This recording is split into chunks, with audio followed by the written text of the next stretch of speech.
Hey, what is going on? You Tickled Pink Talonflame coming at you with some Gengar and Mimikyu action, but this list is probably something you've never seen before. I've been working on this. I've had an idea behind this for a little while. I haven't really played around with it a whole ton, but I thought I'd finally, play some games with it over here on the YouTube. We got 4 Gengar and Mimikyu, so that's nothing extremely new. We've seen that before with Gengar, Mimikyu, Omastar. Now, the problem with Gengar and Mimikyu and Omastar, the deck, is that it's very hard to close out games. You can open up really strong, and then you can have like a good follow-up. You can get down to like 1 or 2 prize cards, but then your opponent should be able to gain control of their hand and of the board state a little bit, and then they can kind of lock you out of the game from just getting that last knockout. So I've been like, what is the best way to remedy this? Omastar doesn't really do it enough, I don't think, and I was like, we just need a follow-up attacker. So I've been playing around with Green's Dragapult that had 1 Gengar Mimikyu, but I found myself trying to use Gengar Mimikyu turn 1 pretty much every single game. So I was like, okay, what if we just took that deck and then we kind of played it like a Green Zard or something, where you have 4 Baby Volcanion to open up with, but we played 4 Gengar Mimikyu to open up with, and maybe we'll use like 2 of them, because I actually have a Island Challenge Amulet in here, so we could make one of them worth 2 prize cards, so we could go like Gengar Mimikyu into Dragapult. But then Dragapult is kind of our closer. It's kind of like a Pokemon that can't be as easily manipulated, because like with Gengar Mimikyu, if they just kind of, play down their trainer cards, discard their trainer cards, whatever, we just can't do damage with Poltergeist. But Dragapult's always going to be doing damage with that Max Phantom. Now, we're going to take a tough matchup up against stuff like Eternatus and probably like Luke Metal, but besides those 2 matchups, we should be able to beat pretty much anything else, I think. So we got some tools in here for the Gengar and Mimikyu, of course. We got a couple surprise box, and I went heavy on the reset stamps, so we can do those early reset stamps to reset stamp our opponent up to 6, or to shuffle their hand if we think they have had, too much control over what their hand is. It is still a Greens deck, but we have a heavy tag call engine in here as well, with 4 tag call to help us find our Gengar and Mimikyus, 1 Caitlyn and Cynthia, 1 Mal and Lana, double Guzma and Hala.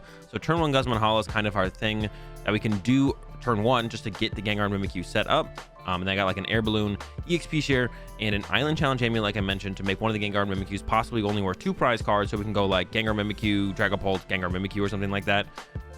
Or Mimikyu, Dragapult V, Dragapult VMAX, ways to switch up the prize trade to get that stamp to 1 on our opponent. Couple quick balls in here to specifically find the Dragapult V, because we do have tag calls to help us find the Gengar Mimikyu. And yeah, that's kind of the list. I do have some draw supporters in here. I had 3 researches just to kind of help keep the deck moving along in just like weird mid-game scenarios. No Marnies, but we're heavy on the reset stamp, so that's kind of our hand disruption there. And yeah, besides that, it is a green deck, so we got, energy spinners, great catcher, stuff like that. And that's really all I've got to say about the list. So let's go ahead and let's try it out. Let's get into some games.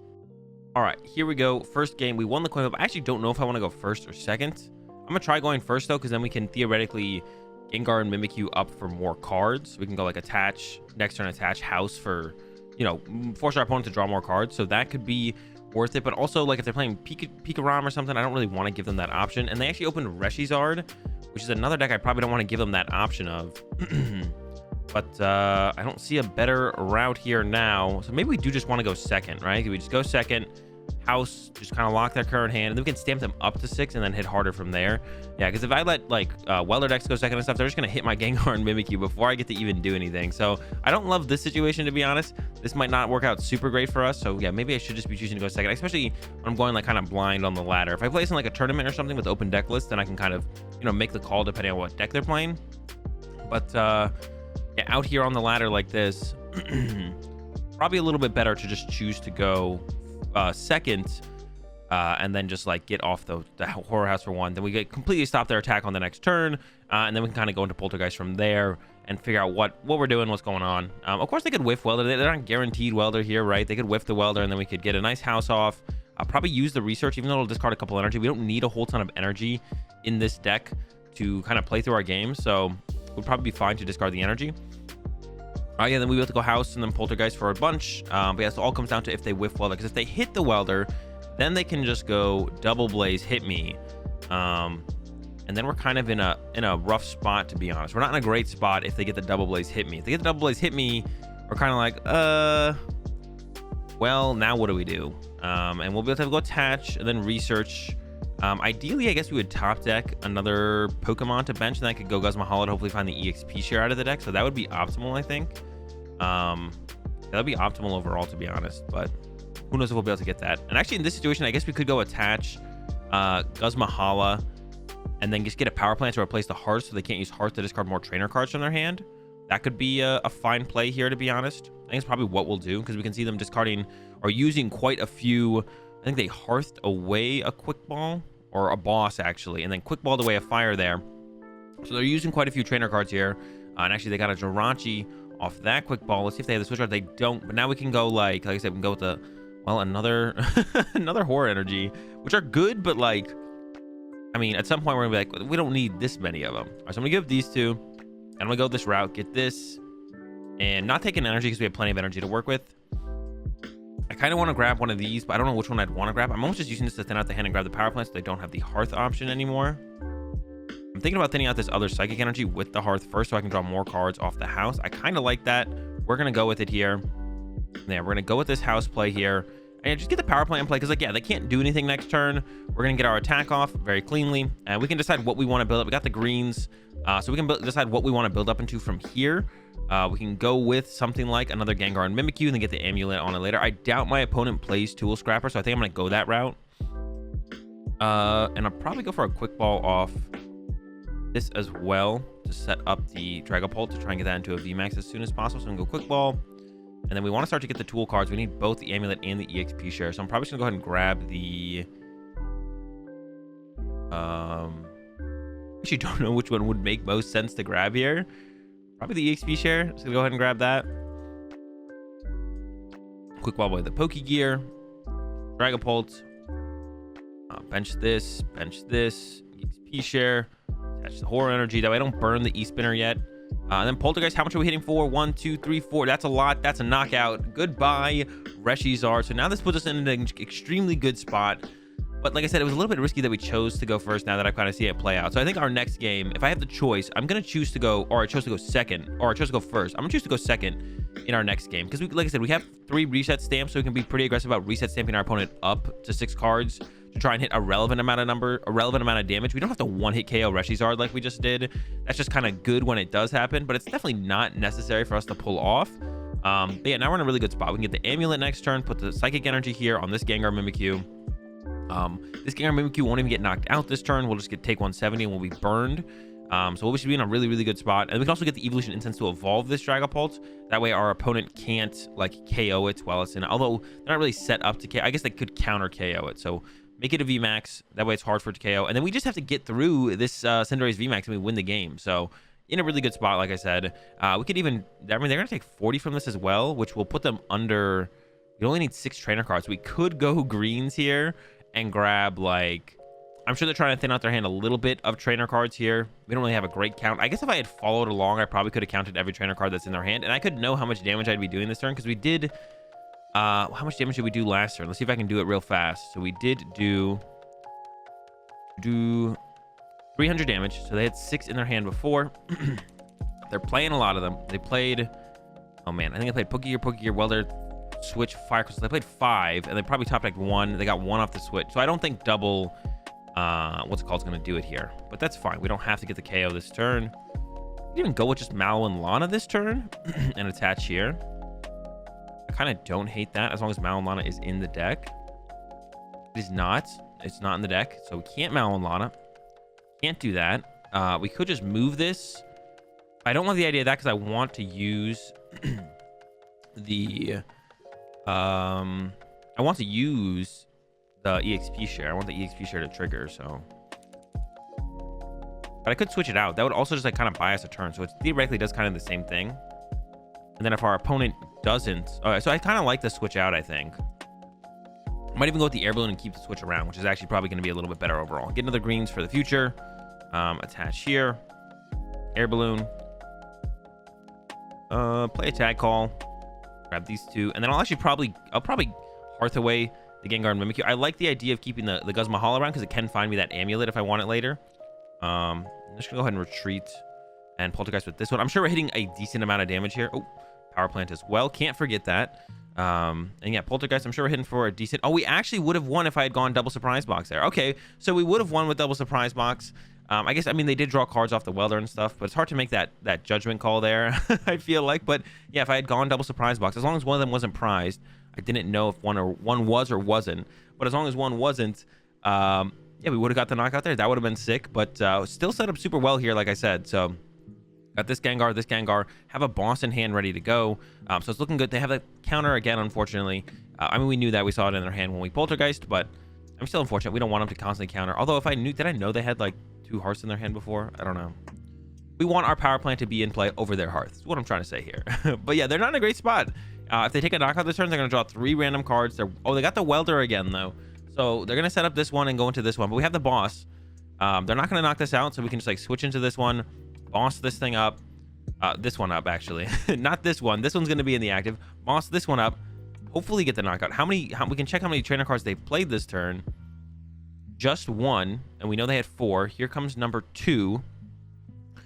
So we know they have a boss and something else in the hand. Unless I'm misremembering here, but I'm pretty sure I'm not. So yeah, we should be able to just go boss, hit. Hopefully. Yeah, hopefully. And if they don't actually knock us out, which I guess they won't, we could actually stamp them up to 6. Like, once again, they're probably going to try and play as many trainer cards as they can. They've only played 2 this turn. Oh, 3 with the Hearth. So if they had 4 before, it's possible they have 1, which wouldn't knock this thing out. So we're going to probably stamp them up to 6 and then boss it. And that's what I was talking about, like the stamp Gengar Mimikyu play. It's like, early on, like, Stamp is a great late game comeback card, right? Stamp them to 1, stamp them to 2, even stamp them to 3. Mid game stamp when they have like a really big hand, even stamping them to 4 can be fine. But early game with Gengar Mimikyu, we just want them to have as many trainer cards in their hand as possible. So just stamping them up to 6, and they hit here. So now we can just go greens and we can grab double surprise box and guarantee the dub. I'm pretty sure they have 1 trainer in their hand, but I'm gonna go ahead and give them some more just to make sure they have at least 2. Give them another one, and then yeah, Poltergeist for the dub here. 1, 2, they had 5. So they had quite a few in there. Could even stamp them first, but I'm pretty sure we knew they had 1. I don't remember for sure, so I just want to make sure we get a dub in this first one over the Cinderace VMAX. All right, here we go again. Our opponent won the coin flip this time, so we don't get to choose at all what's going on, but I'm fine with that. I'm fine to not get to choose sometimes as well. That's almost how I've been feeling recently when I like play a matchup or a deck. I'm just like, I haven't played too much with this deck, or I haven't played this matchup enough to know really if I want to go first or second. Hopefully my opponent just wins the coin flip and they choose for me, so I don't have to choose, right? But yeah, pretty good start to 2 energy, a surprise box in hand to work with as well to get more damage. Unfortunately, we have a Dragon Pulp VMAX in the hand, which isn't terrible if the other one's in the deck, but the thing is we just don't know if the other one's in the deck, so that's kind of the drawback right now. They are playing some kind of, it looks like it's probably a Rillaboom deck. They're not going to knock me out turn 1. Do they play any way to disrupt my special energy? I want to say no, but maybe we should just play a little bit safer. And I think I'll hold the power plant. Well, they don't have to put a stadium in play unless I put a stadium in play, so maybe I should be the one to be aggressive with the power plant. Let's go ahead and see if they grab a stadium off here turn 1. Like, it's probably Rillaboom. I'm guessing Grass Leaves, Grass Deck Box. I could be wrong, and it might not be Rillaboom. And I could get punished by here. Punished if they go with a house, but there's a weakness guard energy, so I'm pretty sure it is Rillaboom. And they play 2 Guzmahala, 4 Tag Call, usually a Swell. So if they want to throw that out first, I'll be like, okay, that's great. Now I can bump it, try and get my power plant in play, stuff like that.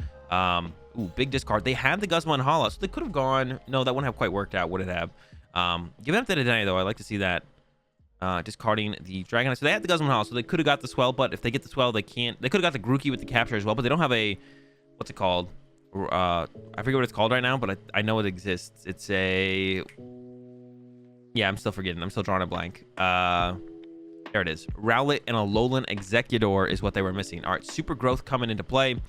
Gonna get the Rillaboom. All right, we're gonna house them up. We have the surprise box as well, so we're gonna try and get a big knockout early on here on this Mewtwo, and that's what this deck is all about. Early, I don't want to say cheesy, but cheesy knockouts. Like, I don't want to say it. I'm gonna say it. Early cheesy knockouts is the name of the game. So let's go with this greens. We got this amulet now. So I'm gonna grab a tag call to get another Gengar and Mimikyu, and then I also want to grab a quick ball here to set up the Dragapult. So we're gonna grab double Gengar and Mimikyu here. If there's 2 more in the deck, there is. Perfect. Attach here, bench here. Put the amulet on the second one or the first one. Leaning towards this one getting the amulet. I don't know why I feel like that one's better to have the amulet, because I just feel like this one's going to survive a hit for sure, but this one might not as the game continues. Like, they might get to the Dragonite eventually. It just feels that way. I don't know if that's like a fair, like, thing for me to be scared about. It seems fair though, so I'm like, all right, I want to kind of be a little scared about this. So we could actually chase the Rillaboom here and knock out the Rillaboom. I don't know how much I like that. It like doesn't set us up super well. Oh, that's right. They can also attack this turn. I completely forgot. They can attack. Nothing is stopping them from attacking. They got the Rillaboom. So we could chase the Rillaboom here, but I think just going for the knockout on the Mewtwo is going to be a little bit better. So we're going to go for that. Yeah, I completely forgot that they could attack this turn. I'm not going to lie. I was like, all right, this looks good. Looks good. All right, here we go. Here we go. Let's get it. Oh, but we have the power plant in play. So no, they can't attack this turn. I'm sure they would have liked to have. So I think just knocking out the active is going to be the way to go here. Dragon Ball VMAX. Hit him with the box of surprises. What am I going to surprise him with? I'm leaning towards research because I don't want to give them a way to find Pokemon or find a stadium, and I'm sure they have a draw supporter in that hand, so I'm just going to give them the research and be like, all right, here you go. Attach here. And then, yeah, research in my own. We don't need the other Dragapult stuff, so we just discard it here at this point. Not very... Doesn't do anything. Doesn't do anything. Not a great catcher. We don't need that yet either. Would love to have that back in the deck, actually, to be honest. Play this, nothing to grab with it, but I just want to add to the deck in case my opponent plays a Marnie. But everything else has utility for the future. So let's go ahead and Poltergeist. 1, 2, 3, 4, 5, 6. Just got 6. So the surprise box made a big difference there, actually. Huge difference. Because if we didn't have the surprise box, we wouldn't have KO'd him, that's a big difference. KOing that Mewtwo or not KOing that Mewtwo is huge. Because it had 3 energy on it, which means they could have built up into that Sky Judgment on the following turn and just one hit KO'd my... I probably should have also paid a little bit more attention as to what the heck my opponent had in their hand besides that, but I didn't. So here we are. Now we gotta worry about this Rowlet Alolan Executor, which to be honest could be a little bit annoying to deal with because we don't have... we just don't have a great way to deal with it, to be honest, because yeah, can't KO it. And then they can build up to that 6 energy attack, that Tropical Hour GX, which might be tough for us to come back from, to be honest. The hand draw, not great, but and even further stamping me down to 3, drew into about the same hand. Actually, this time we get the reset stamp, so now we can stamp them up and try and hit them that much harder. So this actually ended up working out a little bit better than our last hand. Still not ridiculously good, I'm not gonna lie. Our hand is not broken or anything, but definitely a little bit better. And do they heal first or do they take the damage first? Looks like they take the damage. So now we only need 5 trainer cards in their hand to actually get the knockout. So this could be huge. Gonna grab this and probably a Guzma for the future. Excuse me. Yeah, I'm gonna go ahead and Caitlyn and Cynthia away. The quick ball, I don't think that's adding a ton of value to my hand or my play anymore. Grab a greens to get specific cards out of the deck. Energy Spinner is good, but I don't want to use it here, actually, because if they get off the full effect of the GX attack next turn, then we could lose that. But I'm going to stamp them up, and if they draw 5 trainer cards here, we do just win. So, Poltergeist, 1, 2, 3, 4, 5. That's it. That's game. We get the dub again. And, yeah, that's Gengar and Mimikyu. Once again, that early stamp being huge. Like I mentioned, like, these early stamps can be so big with Gengar and Mimikyu. There, your opponent's like, all right, I played my hand down to 2 cards. I discarded all my trainers. There's 2 energy in it. Ha ha ha. Go ahead and Poltergeist. And you're like, all right, stamp up to 6. Full RNG takes over, and sometimes it works out really well, just like that. And we get the dub, and that's it for the games with this deck. I hope you guys enjoyed them. Different way to play Gengar and Mimikyu. Not the Omastar build, but the Dragapult in here instead to help us have some consistent late game. I think it's pretty good. I don't know. Let me know what you guys think in the comments below, and I'll see you tomorrow.